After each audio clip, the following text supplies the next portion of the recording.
Aí eis que chega a segunda Revolução Industrial, outro marco significativo na história da humanidade, outra disruptura. Presta atenção no nível dessa disruptura. Antes da primeira Revolução Industrial, trabalho artesanal. Primeira Revolução Industrial, máquina a vapor. Já houve um incremento na velocidade das máquinas e nos transportes, ok? A segunda Revolução Industrial caracterizou o quê? A invenção do automóvel, a invenção da eletricidade, a extração do petróleo como combustível, que a gente chama combustível fóssil. O petróleo ele jorra tanto no mar, em altas profundidades, mas nesse tempo ele não era explorado no mar, como é hoje, que a gente sabe que tem plataformas de petróleo espalhadas pelos mares do mundo todo. Naquele tempo era explorado em campos, na terra, ok? E ele servia de combustível para queimar e transformar em energia, em caldeiras. Assim como as caldeiras da primeira Revolução Industrial, você queimava madeira. Na segunda Revolução Industrial, você queimava óleo derivado de petróleo. Tá me entendendo? E tem um marco significativo na segunda Revolução Industrial, que foi Henry Ford, que construiu o primeiro automóvel comercial. Não foi ele, eu não quero aqui falar uma aberração histórica, não foi ele que inventou o automóvel. Ele industrializou o automóvel, esse automóvel preto que você está vendo no slide. Ele foi tido o nome de batismo de T40 e tinha até um slogan propagado por Henry Ford, um grande industrial americano. Tinha até o modelo Ford de produção, que inspirou várias outras empresas. Você pode comprar um automóvel, contanto que seja Ford, contanto que seja preto. Para ele otimizar a velocidade de produção, ele não mudava a cor. Para que a produção fosse sempre rápida, o automóvel era exclusivamente preto. E só tinha um modelo de automóvel, chamado T40, e que se espalhou pelo mundo todo, ok? Mas aí, com o advento da luz, inventada por Thomas Edison, que só para ilustrar aqui esse curso, também é o fundador da General Electric, para você que não sabe, que atua em vários segmentos, inclusive turbinas para aviões, turbinas para foguetes, para colocar satélites da estratosfera da Terra. É fabricado pela GE. Equipamentos médicos e hospitalares de grande precisão, de grande sofisticação.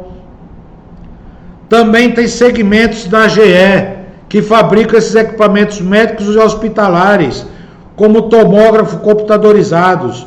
Só para ilustrar aqui, gente, tudo isso começou na segunda Revolução Industrial.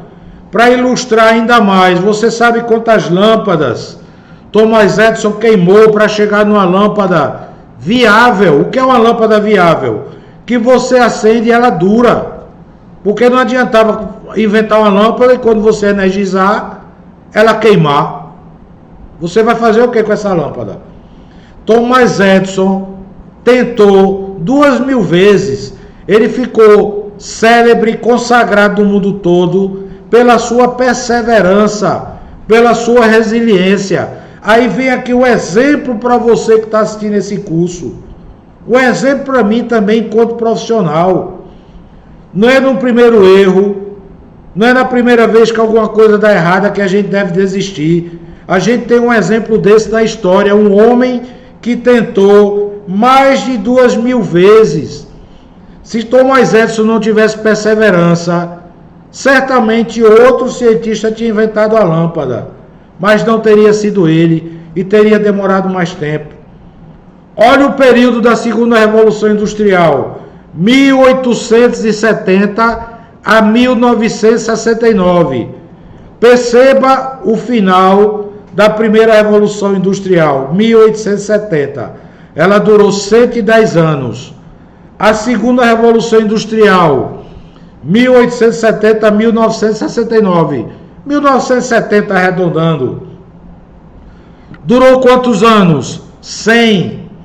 Veja que as revoluções estão diminuindo o tempo entre elas e o tempo que elas duram. O que é que houve de marco significativo na segunda Revolução Industrial? O aperfeiçoamento na produção do aço. Para quem não sabe, o aço é uma liga.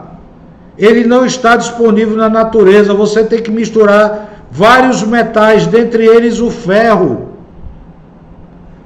Por que o aço foi uma invenção tão significativa, tão importante? Porque o aço, diferentemente do ferro, ele não oxida, ele não enferruja. E as máquinas da primeira Revolução Industrial eram de ferro. Então elas enferrujavam, elas davam muito defeito. Elas quebravam com facilidade, porque o ferro ele é mais frágil do que o aço.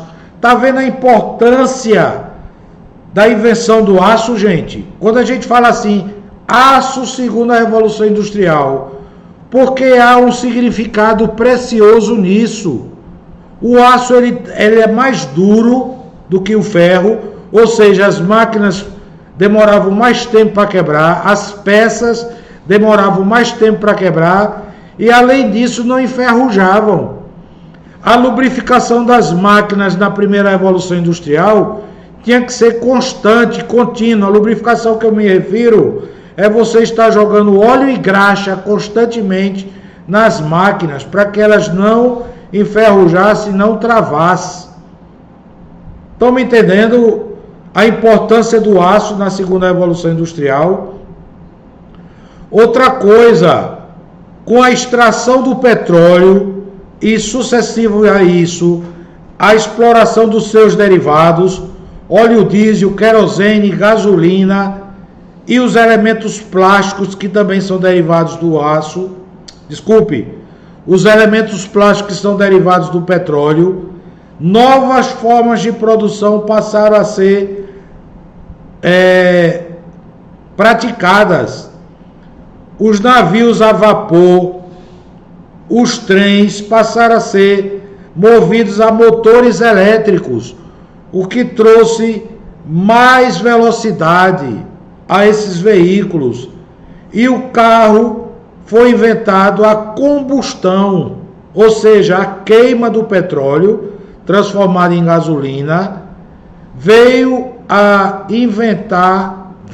produzir os motores a combustão, ou seja, uma centelha junto com o gás liberado pela gasolina, há uma explosão, e essa explosão movimenta os pistões, que são elementos internos ao motor, que geram o movimento do veículo, que passou a gerar o movimento dos ônibus, ou seja, mais meios de transportes, população começou a ser transportada em massa.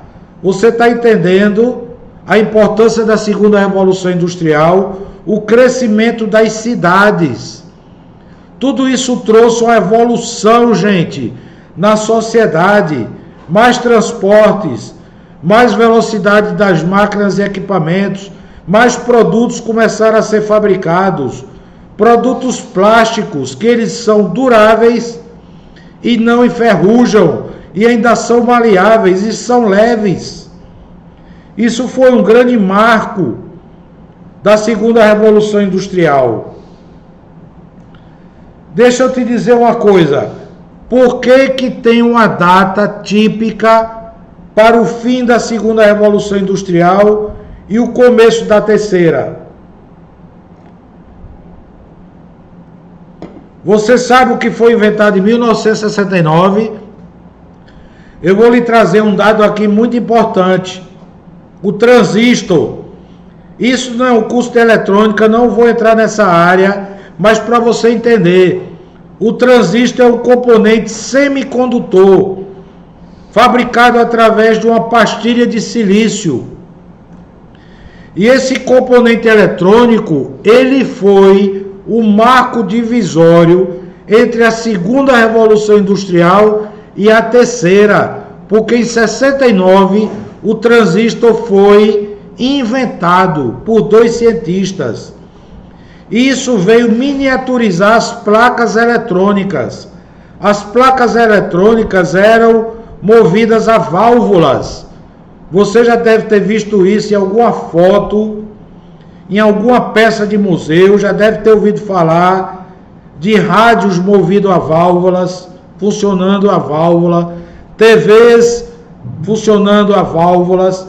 Eram equipamentos caros, grandes, que nem todas as casas podiam ter porque eram muito caros.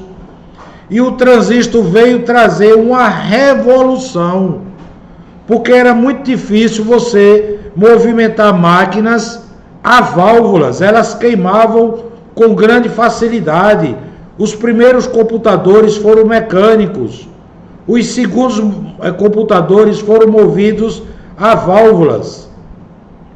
Receberam o nome de ENIAC e UNIVAC. Mas